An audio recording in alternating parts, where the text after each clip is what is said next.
My name is Cody Hosterman, and I'll be demonstrating the vRealize automation platform using the Pure Storage FlashArray.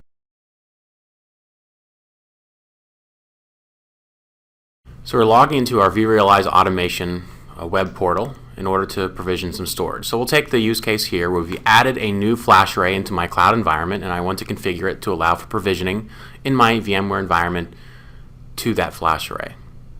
So what we're going to have to do is we're going to create a new blueprint, this is what allows you to actually start a catalog item and provision resources, things like that. So we're going to actually create an infrastructure as a service blueprint, which is based off of a vRealize orchestrator workflow.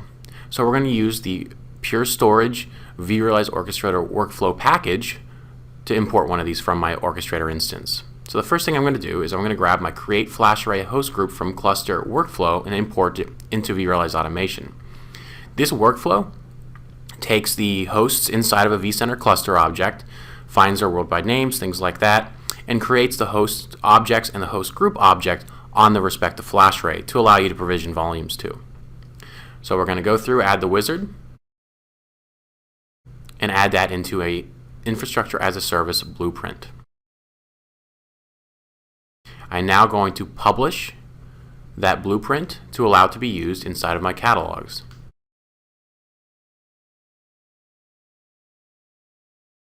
So now if I go to my catalog items, I can see the ones that I currently have available here. I'm going to configure the one I just added. I'm going to give it a nice looking icon so it's easily identified in the catalog view. And I'm going to add it to my service, and this allows you to actually add reservations and entitlements to it. You can see that that service already has an entitlement, so it's going to automatically be provisioned to those users. The user that's currently logged in is in that entitlement, so you can see that I have that create FlashArray host group catalog item available. So I'm going to start off this workflow, put in a request reason,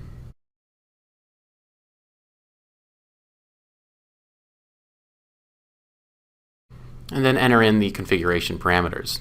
The workflow allows you to navigate through the inventory of vRealize Orchestrator to choose the FlashArray I want to provision, so this is my new FlashArray, and also the infrastructure cluster that I want to add onto that FlashArray to allow me to provision to it. So I'm going to grab that cluster object. These can be selected, or of course you can automatically include these into the workflow if you want.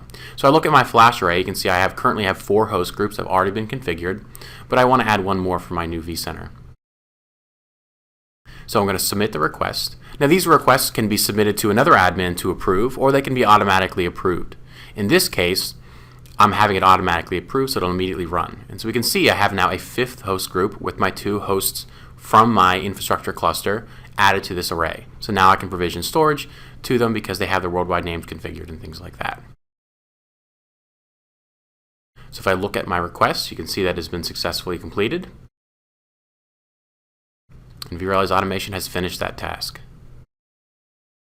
So now let's provision storage. So now that we've added a host group, we can actually create a volume on the FlashArray and add it to that host group. So this is another vRealize orchestrator workflow that comes in the workflow package that allows you to create a volume, attach to the proper host group by correlating the information from ESX and vCenter, and then format as vMFS. So I'm going to choose my infrastructure cluster that I chose before to actually provision this new storage to, and I'm going to choose that FlashArray that I added. I'll then give it a vMFS name and then give it a size as well. And so this is going to be the name of the volume that's created on the FlashArray and the vMFS that's created in vCenter. I'll go submit this, and it'll run this task. So once again, this is being automatically approved, and so it's going to be sent to my vRealize Orchestrator instance to run this workflow. You can see that the task is currently in progress. So let's jump over to vRealize Orchestrator. So if I find the instance of that workflow, I can see the currently running or past run tasks. You can see at the very bottom is the task that I just started off. And you can see in the log information what's being found. It's correlating that worldwide name information to what I have on the array and things like that. The last thing that's happened is the volume has been created on the FlashArray. At this point, it's going to rescan the cluster, and it's going to start formatting as vMFS.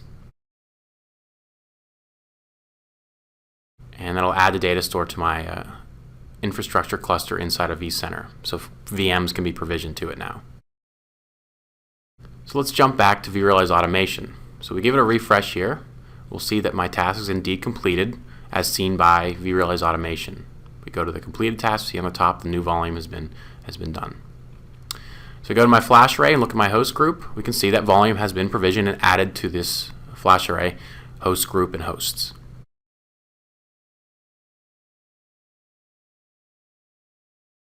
Now we want to actually add that data store as a resource that we can provision to inside of vRealize Automation. So I'm going to click on my vCenter object and I'm going to go to its resources. You can see that that data store is now available as a resource but hasn't been enabled for provisioning.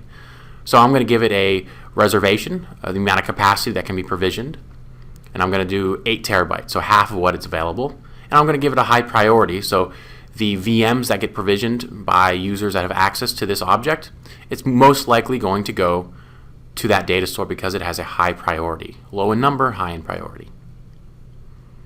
So that reservation has been updated, and now my end users can provision to that data store.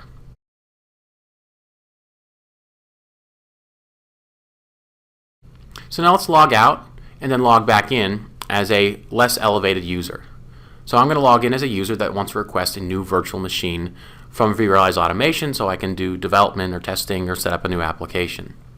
So I've logged in as VM user, and if I go to my catalog, I see I have a lot less options. I don't have the ability to add a new volume or create a host group. I just have the ability to request a new Windows 2012 VM from a template. So I'm going to say why I want this and how many I want. Take a look at the VM configuration. You can allow the end user to configure this or not. Currently it's set up just the way it is with a static memory and CPU and so forth. And I'll submit that request. So my request, I can take a look at it in the Requests tab. You can see that the VM is now in progress of being provisioned. So what this is going to do is going to take the template that was included in that catalog item, and it's going to deploy a new virtual machine from that template leveraging VAIX copy on the FlashArray. So this process is going to be very quick of deploying this new VM because the copy process on the FlashArray is just a metadata move.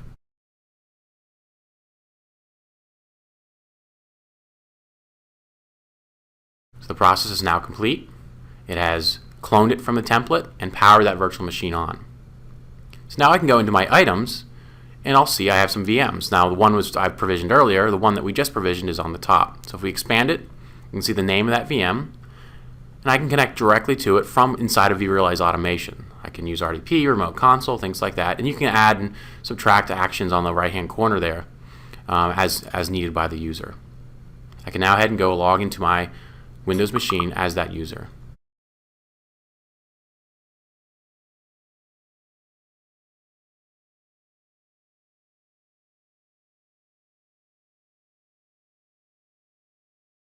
So let's take a look at the environment through some other vRealize platforms, just kind of see how these can mesh in with vRealize Automation and Orchestrator. So I'm logging into vRealize Login site, and I can look at my Pure Storage FlashArray content pack to see what kind of information has gone on. How can I see the volume being created from inside of Login site, from the syslog messages that get sent in and described by our content pack.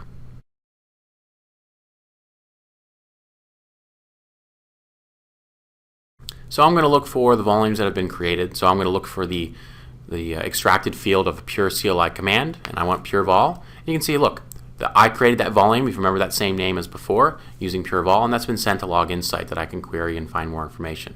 Or let's say I want to see the host group operations that were used to add that volume to that host group. You can see the Pure hgroup connect command that was sent out, that was issued by the vRealize Orchestrator workflow package plugin.